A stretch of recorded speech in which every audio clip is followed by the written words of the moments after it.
L'info sur AL24 News, bienvenue.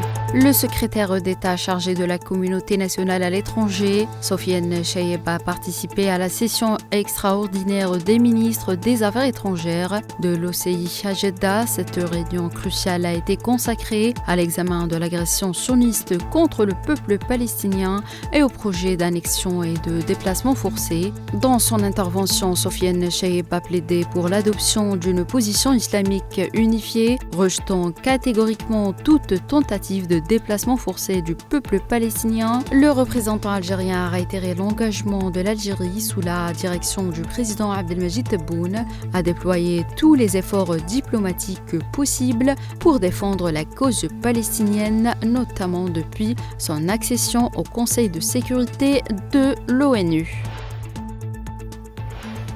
Des avions de guerre sionistes ont perpétré plus de 20 frappes aériennes ciblant plusieurs régions du sud du Liban.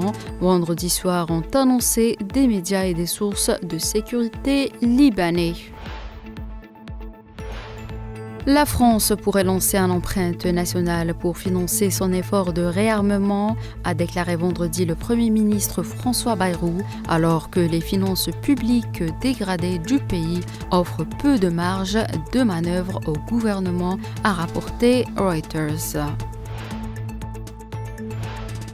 Les 3/4 des Canadiens sont opposés à l'idée d'une union économique avec les États-Unis dans le cadre de laquelle le Canada adopterait le dollar américain, ont rapporté vendredi des médias locaux.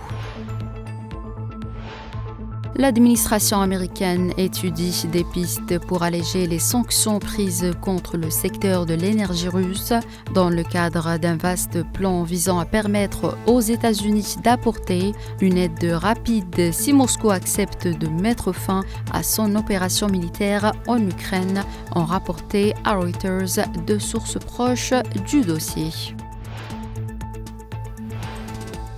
Le ministère russe des Affaires étrangères a indiqué que l'Union européenne, au lieu de chercher des moyens pacifiques pour résoudre le conflit en Ukraine, annonce son intention d'augmenter rapidement son aide militaire et financière à Kiev et alimente délibérément l'escalade.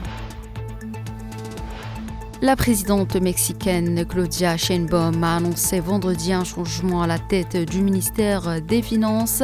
L'actuelle titulaire allant se consacrer plus particulièrement à la relation avec les États-Unis. Le parquet sud-coréen a ordonné ce samedi la remise en liberté du président suspendu Yoon Suk-yeol au lendemain de l'annulation par un tribunal de Séoul du mandat d'arrêt en vertu duquel Yoon est incarcéré selon l'agence de presse Yonhap.